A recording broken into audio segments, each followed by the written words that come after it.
Terima kasih. Eh, saya ingin menjelaskan sedikit bahwa kaitan dengan pertanyaan tersebut itu pertanyaan yang sebenarnya kalau kita dengar dari berita itu sangat beragam.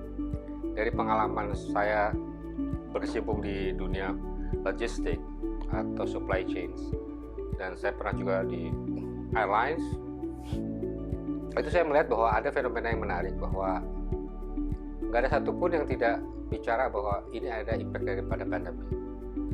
Konsekuensi logis daripada perusahaan secara umum itu mengalami penurunan produksi, baik itu airlines, baik itu pabrik dan lain sebagainya, dan itu tidak bisa berdiri sendiri. Artinya itu semua saling keterkaitan, either direct maupun indirect. Kenapa demikian? Sebagai contoh,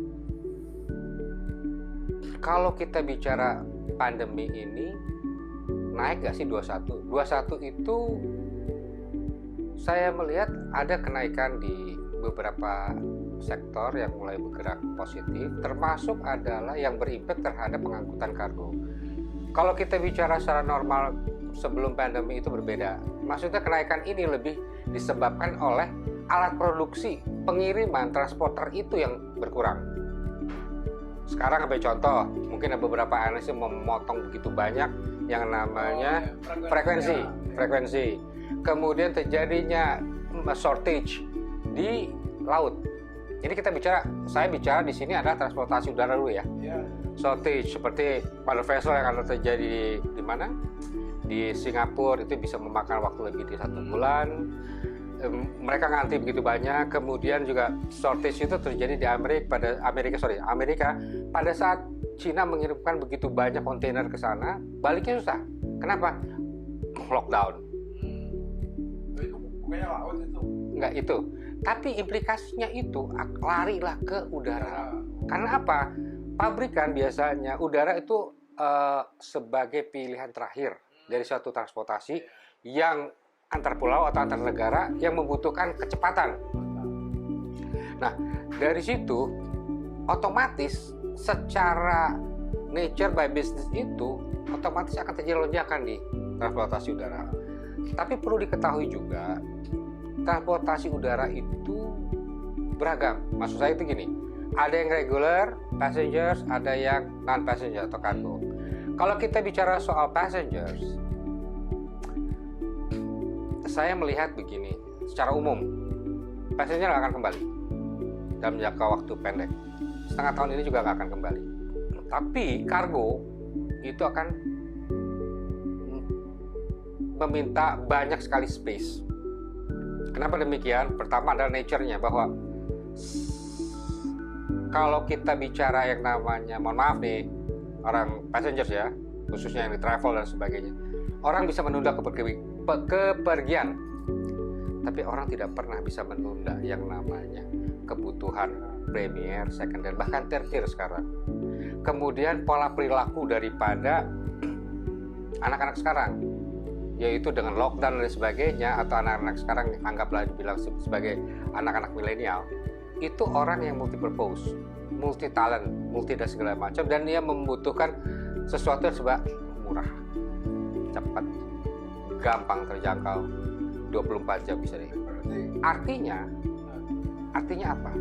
Kebutuhan akan e-commerce itu mendorong terjadi transaksi transportasi. Dan perlu diketahui juga, Indonesia adalah salah satu negara terbesar pengguna daripada e-commerce, sosmed dan lain sebagainya. Naik. Jadi artinya secara by nature itu, dan didorong oleh kondisi yang ada, naik.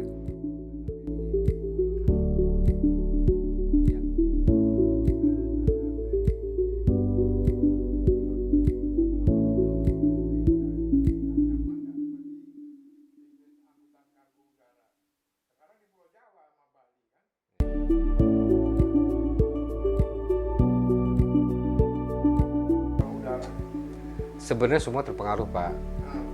Jadi kalau kita bicara udara itu tidak terlepas daripada transportasi. Sebagai contoh begini, PSBB terjadi di lockdown atau whatever namanya, contoh Puncak, atau contoh di daerah Pangandaran, atau di Jawa Barat lah ya, produksi di lockdown, plug, otomatis sources raw-nya itu mau dikemanain. Pada saat panen terjadi, dia mau masuk ke Jakarta di lockdown, itu pasti berpengaruh. Cuman kembali lagi tadi bahwa ini memang pengusaha ini tidak bisa berdiri sendiri. Dia harus tergandengkan oleh pemerintah atas kebijakan lokal atau kebijakan regional. Artinya begini, kemudahan deregulasi berkaitan sama hal tersebut atas kebutuhan itu juga patut menjadi konsideran dari pemangku di pemerintahan untuk memudahkan. Sebagai contoh begini Pak, tapi tanpa menghilangkan protokol ya Pak ya. Artinya orang tersebut aman, barang tersebut aman, semuanya mengikuti. Insya Allah itu tidak akan, bukan tidak akan, tapi itu akan membantu terjadinya kelancaran daripada alur transportasi ini dari ujung ke ujung.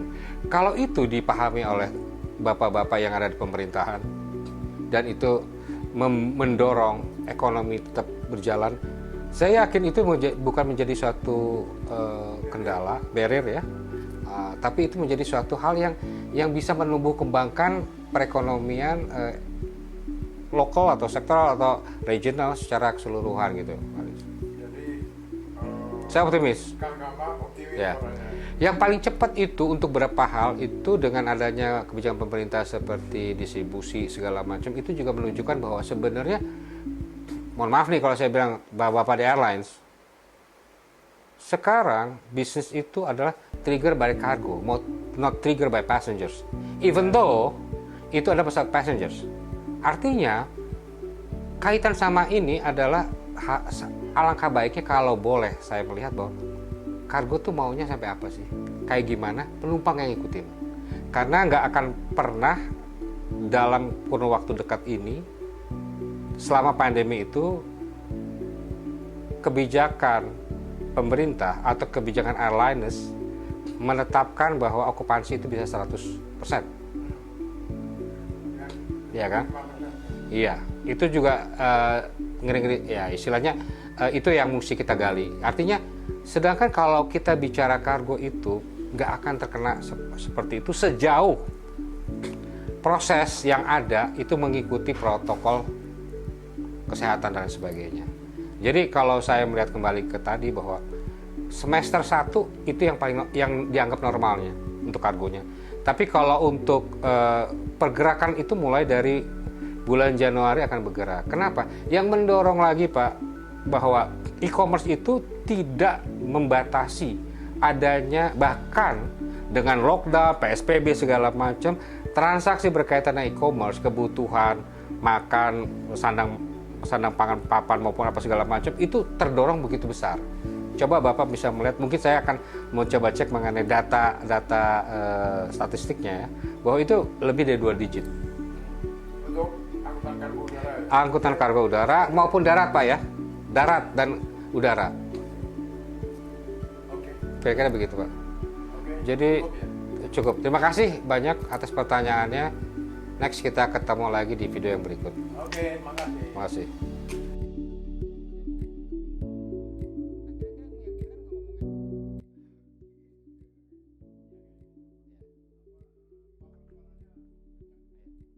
Bim, Bim, anak gua kerja sih.